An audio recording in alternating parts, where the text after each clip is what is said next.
Bientôt, virgule, nous allons semer des légumes hivernaux.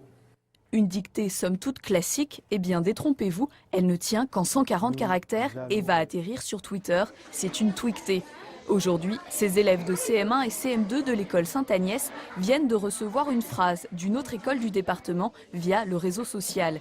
Ils jouent alors le rôle de classe miroir, c'est-à-dire qu'ils doivent repérer les erreurs. Ça, c'est l'erreur que tout le monde fait et peut-être labourer, tu peux chercher.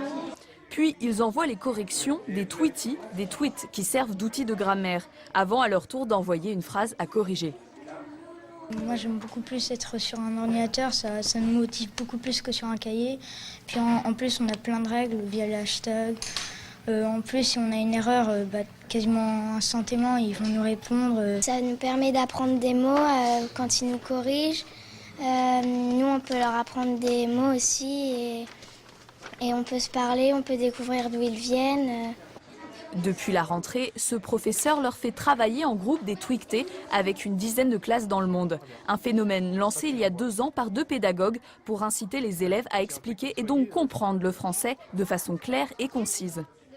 C'est une histoire de travail entre pairs et c'est plus le maître qui va, je dirais, entre guillemets, sanctionner ou dire effectivement où est l'erreur. Ça n'a plus du tout le rapport à l'orthographe n'est plus le même. On va les aider à s'améliorer comme eux vont nous aider à nous améliorer.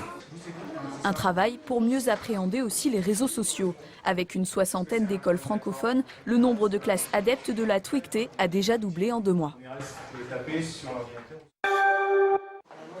Voilà une innovation technologique tourangelle. La société Access Vision